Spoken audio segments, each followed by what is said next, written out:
Hi hello welcome back to Kavya Sagar YouTube channel. ನಾನು ನಿಮ್ಮ ಕಾವ್ಯ.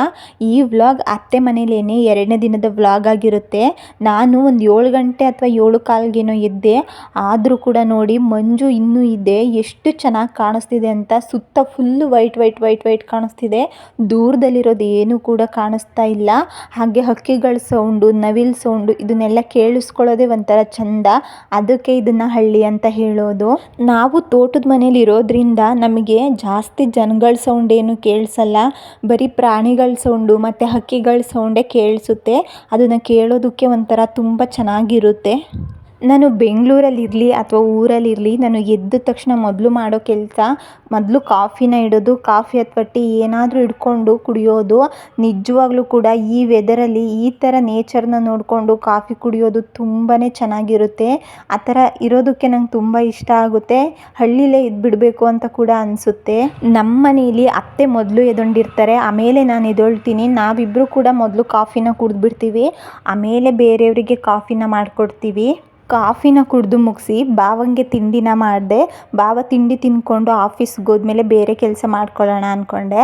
ಅತ್ತೆ ಇಲ್ಲಿ ನಾನು ಬೆಂಗಳೂರಿಗೆ ಹೋಗಬೇಕಾದ್ರೆ ತಗೊಂಡು ಹೋಗೋದಕ್ಕೆ ಅಂತ ಹೇಳಿ ಅವರೆಕಾಯಿನ ನೆನ್ನೆ ಸುಲಿದಿಟ್ಟಿದ್ರು. ಅದನ್ನು ನೆನೆ ಹಾಕಿದ್ರು. ಅದನ್ನು ಚಿಲುಕಿಸಿ ಒಣಗಿ ಕಾಳು ಮಾಡಿಕೊಡ್ತೀನಿ ಅಂತ ಹೇಳಿ ಅದನ್ನು ಚಿಲುಕಿಸ್ತಾ ಇದ್ದರು. ಹಾಗೆ ಕೂಡ ನೆನ್ನೆ ಮಾಡಿದಂಥ ಹಪ್ಳನ ಟೆರೆಸ್ ಮೇಲೆ ಹಾಕೋಣ ಅಂತ ಹೇಳಿ ಎತ್ತಿಟ್ಕೊಳ್ತಾ ಇದ್ದರು. ನಾನಿಲ್ಲಿ ಟೆರೆಸ್ ಮೇಲೆ ಬಂದೆ. ನಮ್ಮ ಮನೆಯಿಂದ ನೋಡಿದ್ರೆ ಬರೀ ಎಲ್ಲಿ ನೋಡಿದ್ರೂ ಅಡಿಕೆ ಮರ ಅಥವಾ ತೆಂಗಿನ ಮರ ಅಥವಾ ಮರಗಳೇ ಕಾಣಿಸುತ್ತೆ. ಒಂದು 9 ಗಂಟೆಗೆಲ್ಲ ತುಂಬಾ ಬಿಸಿಲಿತ್ತು. ಹಪ್ಳ ಒಂದು ಕಾಲು ಭಾಗದಷ್ಟು ಆರಿದ್ದು, ಇನ್ನು ಮಿಕ್ಕಿದ್ದನ್ನು ಬಿಸಿಲಿಗೆ ಹಾಕಿದ್ರೆ ಚೆನ್ನಾಗಿ ಆರ್ಕೊಳ್ತವೆ ಅಂತ ಹೇಳಿ ಬಿಸಿಲಿಗೆ ಹಾಕಿದ್ವಿ. ಹಪ್ಪಳನ ಬಿಸಿಲಿಗೆ ಹಾಕಿಬಂದು ಅಡುಗೆ ಮಾಡೋ ಅಂಥ ಕೆಲಸ ಏನಿರಲಿಲ್ಲ. ಹಾಗಾಗಿ ಸ್ವಲ್ಪ ಮನೇನ ಕ್ಲೀನ್ ಮಾಡ್ಕೊಬಿಡೋಣ ಬೇಗ ಅಂತ ಹೇಳಿ ಮನೇನ ಕ್ಲೀನ್ ಮಾಡ್ಕೊಳ್ತಾ ಇದ್ದೆ. ನಮ್ಮ ರೂಮ್ನ ಕ್ಲೀನ್ ಮಾಡಿ ಭಾವನ ರೂಮ್ನ ಕ್ಲೀನ್ ಮಾಡೋಣ ಅಂತ ಬಂದೆ. ಭಾವನು ಕೂಡ ಸೇಮು ನನ್ನ ಹಸ್ಬೆಂಡ್ ಹೇಗೆ ಮನೇನ ಹರವಿರ್ತಾರೆ ಅವರು ಕೂಡ ಅವ್ರ ರೂಮ್ನ ಹಾಗೆ ಹರವಿರ್ತಾರೆ. ಅದಕ್ಕೆ ನಾನು ನಮ್ಮ ಅತ್ತೆನೂ ಕೂಡ ಇಬ್ಬರು ಹೇಳ್ಕೊಂಡು ನಗಾಡ್ತಾ ಇದ್ವಿ. ಇಬ್ಬರು ಒಂದೇ ತಾಯಿ ಮಕ್ಕಳಲ್ವ, ಹಾಗಾಗಿ ಇಬ್ಬರು ಹಾಗೇ ಇಟ್ಕೊಂಡಿರ್ತಾರೆ ಅಂತ ಹೇಳಿ ಇಬ್ಬರು ರೂಮ್ನು ಕ್ಲೀನ್ ಮಾಡಿಕೊಂಡು ಮನೇನೂ ಕೂಡ ಕ್ಲೀನ್ ಮಾಡಿಕೊಂಡೆ. ಅಡುಗೆ ಮಾಡೋ ಅಂಥ ಕೆಲಸ ಏನೂ ಇರಲಿಲ್ಲ. ಸಾಂಬಾರಿತ್ತು, ಬರೀ ರೈಸ್ ಮಾಡ್ಕೋಬೇಕಾಗಿತ್ತು. ಮಾವ ಎಲ್ಲೋ ಆಚೆ ಹೋಗಿದ್ರು. ಬರೀ ನಾನು ಅತ್ತೆ ಇಬ್ಬರೇ ಇರೋದ್ರಿಂದ ಲೇಟಾಗಿ ಮಾಡ್ಕೊಳ್ಳೋಣ ಅಂತ ಹೇಳಿ ಎಲ್ಲದನ್ನು ಕ್ಲೀನ್ ಮಾಡಿಕೊಂಡೆ.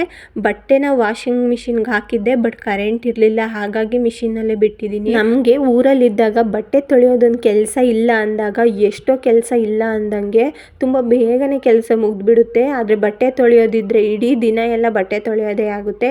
ಯಾಕೆಂದರೆ ಡೈಲಿ ಎಲ್ಲರೂ ಕೂಡ ಸ್ನಾನ ಮಾಡ್ತೀವಿ, ಹಾಗಾಗಿ ಡೈಲಿ ಬಟ್ಟೆ ಬೀಳ್ತವೆ.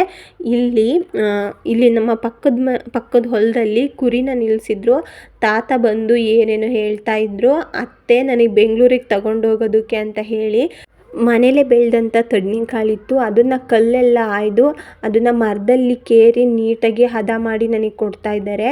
ಅದಾದಮೇಲೆ ಮಧ್ಯಾಹ್ನ ಊಟ ಮಾಡೋಣ ಅಂತ ಹೇಳಿ ಮೇಲ್ಗಡೆ ಒಣಗಾಕಿರೋ ಹಪ್ಳನ ತಂದಿದ್ವಿ. ನೋಡೋಣ ಟೇಸ್ಟ್ ಹೇಗಿದೆ ಅಂತ ಹೇಳಿ. ನಾವು ಮಧ್ಯಾಹ್ನ ಒಂದು 1 ಗಂಟೆಗೆಲ್ಲ ಹಪ್ಪಳ ಪೂರ್ತಿ ಒಣಗೇ ಇತ್ತು. ತಂದಿದ್ವಿ. ಒಂದು 10 ಎಣ್ಣೆಗೆ ಹಾಕಿದ್ವಿ. ನಿಜವಾಗ್ಲೂ ತುಂಬಾ ಚೆನ್ನಾಗಿ ಬಂದಿತ್ತು. ತುಂಬ ಸಾಫ್ಟಾಗಿ ಕೂಡ ಇದ್ದು, ರುಚಿಯಾಗಿ ಕೂಡ ಇದ್ದು. ನಾವು ನೋಡೋಣ ಅಂತ ಹೇಳಿ ಸ್ವಲ್ಪ ಅಷ್ಟೇ ಮಾಡ್ಕೊಂಡಿದ್ದು. ಅತ್ತೆ ಇನ್ನೊಂದು ದಿನ ಮಾಡ್ಕೊಳ್ಳೋಣ ಬಿಡು ಅಂತ ಹೇಳಿ ಸುಮ್ಮನೆ ಆದರು. ಅದಾದಮೇಲೆ ನಾನು ಸ್ವಲ್ಪ ಹೊತ್ತು ಚೆನ್ನಾಗೇ ನಿದ್ದೆ ಮಾಡಿದೆ. ನಾನೇನಾದ್ರು ಊರಲ್ಲಿದ್ದರೆ ನನಗಂತೂ ಮಲಗೋದಕ್ಕೆ ಟೈಮಿಂಗ್ಸ್ ಅನ್ನೋದೇ ಇರಲ್ಲ. ಯಾವಾಗ ಬೇಕು ಆವಾಗ ಮಲಗ್ತೀನಿ ಮತ್ತು ಯಾವಾಗ ಬೇಕು ಆವಾಗ ಎದ್ದೇಳ್ತೀನಿ. ಅದರಲ್ಲೂ ಮಧ್ಯಾಹ್ನ ಟೈಮಂತೂ ಒಂದು 2 ಗಂಟೆ ಅಥವಾ 1 ಗಂಟೆ ಹಿಂಗೆ ಮಲ್ಕೊಂಡ್ರೆ ಸಂಜೆ 4 ಗಂಟೆ 5 ಗಂಟೆ ಈ ಥರ ಎದ್ದೇಳ್ತೀನಿ.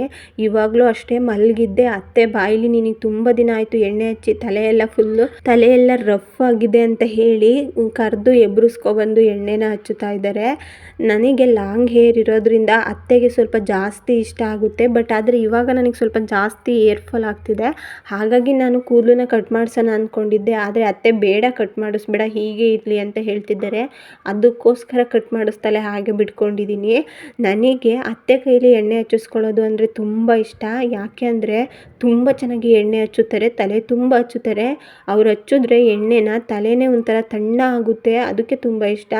ಅಲ್ಲಿ ನಾನು ಮಲಗಿರೋ ಟೈಮಲ್ಲಿ ಅವರು ಹೂನ ಬಿಡಿಸ್ಕೊಬಂದು ಹೂನ ಕಟ್ಟಿ ಇಟ್ಟಿದ್ರು. ಅದನ್ನು ಚೆನ್ನಾಗಿ ತಲೆಗೆ ಎಣ್ಣೆ ಹಚ್ಚಿ ಹೂನ ಪೋಣಿಸಿ ನನಗೆ ಮಡಿಸ್ತಿದ್ದಾರೆ. ಅದಷ್ಟು ಹೂನು ಕೂಡ ನನಗೆ ಮಡಿಸಿದ್ರು. ನನಗೆ ಆದಷ್ಟು ಯಾವುದೇ ಹೂವಾದರೂ ಅಷ್ಟೇ ಅದನ್ನು ಗಿಡದಲ್ಲೇ ನೋಡೋದಕ್ಕೆ ತುಂಬ ಇಷ್ಟ ಆಗುತ್ತೆ.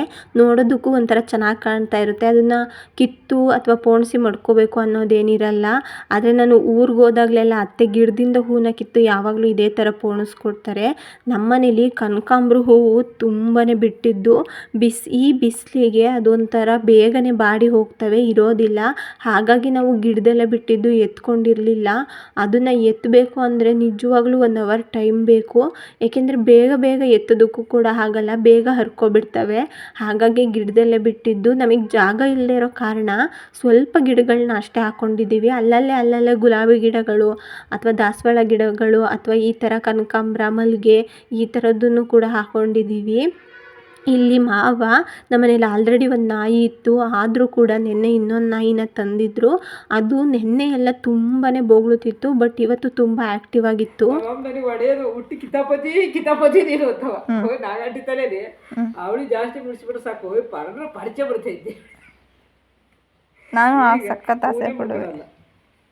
ಅವಳು ಈಗಲೂ ಮುಡ್ಕೊಂತಾಳೆ. ಅವತ್ತು ಎತ್ಕೊಂಡು ಇಷ್ಟುದ ಕಟ್ಕೊಂಡು ಮುಡ್ಕೊಂಡು ಹೋದ್ಲು. ನಾನಲ್ಲೇ ಅವೆಲ್ಲ ಕಾಯಸೆ ಬಿಡಕ್ಕಲ್ಲ. ನನಗೂ ಯಾಕೆ ಆಸೆನೇ ಇಲ್ಲ ಈಗ. ಬೇಡ ಒಂಬಳಿ ಬೇಡ ನಂಗೆ. ಅತ್ತೆ ಅವ್ರು ಚಿಕ್ಕ ವಯಸ್ಸಲ್ಲಿದ್ದಾಗ ಏನು ಮಾಡ್ತಿದ್ರು ಅಂತ ಹೇಳ್ತಾಯಿದ್ರು. ಹಾಗೆ ನೋಡ್ತಾ ಸಂಜೆ ಆಗೇ ಹೋಯಿತು. ಮೇಲೆ ಹಾಕಿದ್ದ ಹಪ್ಳನೆಲ್ಲ ತಂದು ಕೆಳಗಡೆ ಜೋಡಿಸಿ ಇಟ್ಟೆ. 5:45 ಆಗಿತ್ತು. ಇನ್ನೇನು ನಾವು ಕಾಫಿ ಕುಡಿಯೋ ಟೈಮು. ಇಲ್ಲಿ ನಮ್ಮ ಮನೆ ಪಕ್ಕದಲ್ಲೇ ಪಾಪ ಕುರಿನ ನಿಲ್ಲಿಸ್ಕೊಳ್ತಾರಲ್ಲ, ಮೆದೆ ಹಾಕ್ಕೊಳ್ತಾರೆ ಅಂತಾರಲ್ಲ, ಆ ಥರ ಹಾಕ್ಕೊಂಡಿದ್ದಾರೆ. ನೋಡಿ, ನಮ್ಮ ಜೀವನನೇ ಕಷ್ಟ ಅಂತ ಹೇಳ್ತೀವಿ. ಈ ಚಳಿಲಿ ಹೊರಗಡೆನೇ ಮಲಗ್ತಾರಂತೆ. ಹಾಗೆ ಅವ್ರ ಅಡುಗೆನೆಲ್ಲ ಹೀಗೇ ಹೊರಗಡೆನೇ ಮಾಡ್ಕೊಳ್ಳೋದು. ನನಗಂತೂ ಇವ್ರನ್ನ ನೋಡಿ ತುಂಬ ಪಾಪ ಅನ್ನಿಸ್ತು.